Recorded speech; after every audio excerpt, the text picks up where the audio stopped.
Tonight we hear from two leaders on opposing sides of the war in Ukraine. Speaking to the BBC in the run-up to the one-year anniversary of the full-scale invasion of his country, President Zelensky tells us he won't concede territory to Russia in any future peace deal to end the war. He insists doing so would leave Ukraine weaker as a state and give Vladimir Putin cause to want to keep coming back.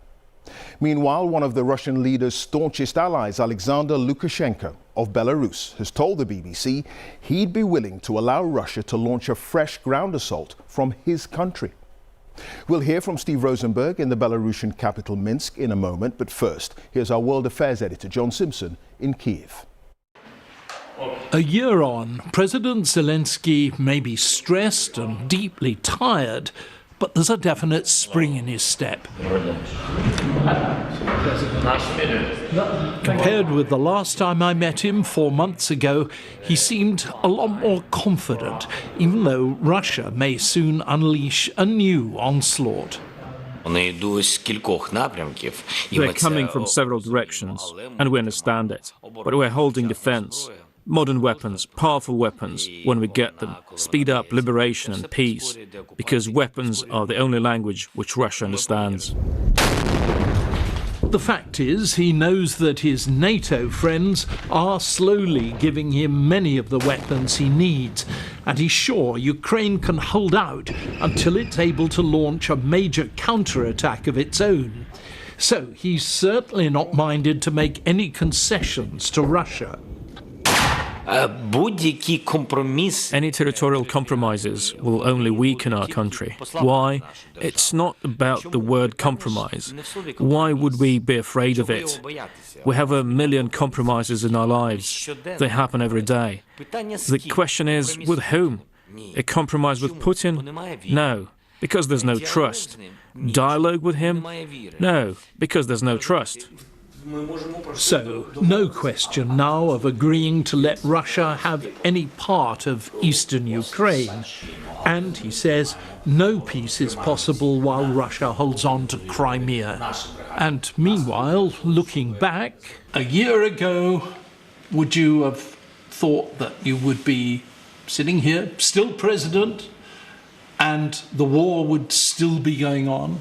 Today there's already confidence that we will have a positive, victorious result. There's more confidence in that. Now, though, Belarus is threatening to let itself be used by Russian troops for an attack on neighbouring Ukraine. And it will be a big mistake for him and for Belarus. It will be a historical mistake.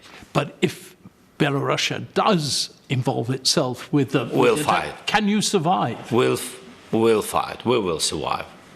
We will survive, yeah. John Simpson, BBC News, Kiev. More from John a little later, but you heard there President Zelensky responding to the possibility that Belarus could allow Russian troops to launch a new attack on Ukraine from Belarusian soil. A year ago, Alexander Lukashenko granted permission for Russian forces to mass on his border from where their ground invasion began. Lukashenko is a close ally of Vladimir Putin, but isn't recognized in the West as the legitimate president of Belarus. Well, Steve Rosenberg has more from the capital Minsk. Few people know Vladimir Putin as well as he does. Alexander Lukashenko, the authoritarian leader of Belarus. He's agreed to take questions about the war in Ukraine and his role in it. 1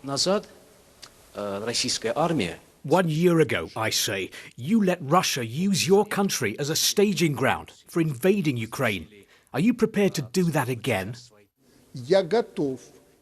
I'm ready to provide territory again, but I'm also ready to wage war, together with the Russians, from the territory of Belarus, but only if anyone, even one soldier, comes to our land from Ukraine to kill my people. A year ago, there wasn't any threat to you from Ukraine. You don't understand the situation very well. The USA and Western Europe pushed Ukraine into this war. Well, they've got the war they wanted. Russian troops in Belarus. These were only exercises, but they make Ukraine nervous. It's watching closely for any sign of Belarus becoming the launchpad for another Russian push. Mr. Lukashenko enjoys making the Russian troops feel at home. The other thing he does a lot of is accuse the West of fueling this war. If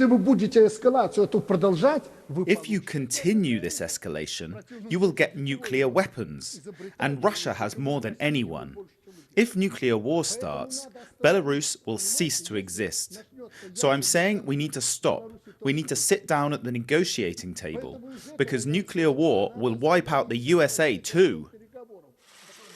He's offering to host Vladimir Putin and Joe Biden in Minsk for talks. The US leader will be in Poland next week. I am inviting President Biden to Belarus. It's not far from Warsaw. 30 minutes and he's here.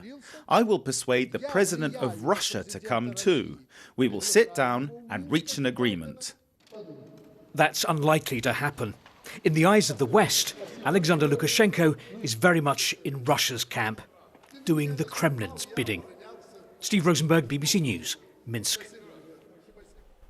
Well, let's return to our World Affairs editor, John Simpson, who's live in Kyiv. John, lots of speculation there about Belarus getting involved in this war again. What do you think the likelihood of that is? Well, it does sound scary, doesn't it? But actually, they're pretty much weasel words.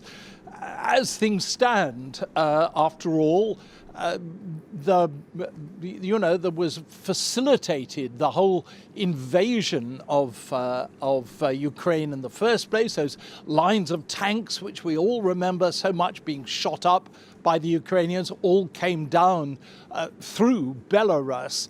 And every day or every other day, aircraft are taking off, Russian aircraft are taking off from airfields in Belarus and attacking Ukraine. So all of that is happening. What he's saying is, if a single Ukrainian soldier invades Belarusian soil, then we will get involved. Well, that isn't going to happen. You can bet that Ukraine will be really, really careful not to get involved in any way, even though it has to be said the military people here that I've spoken to over the months don't have any real regard for the Belarusian army. It isn't that powerful, it isn't that strong, it isn't that well run.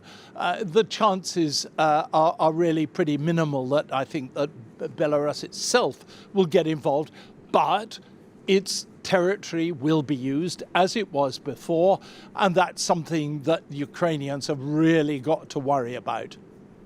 OK, John, many thanks for that. John Simpson there, our World Affairs editor, live in Kyiv.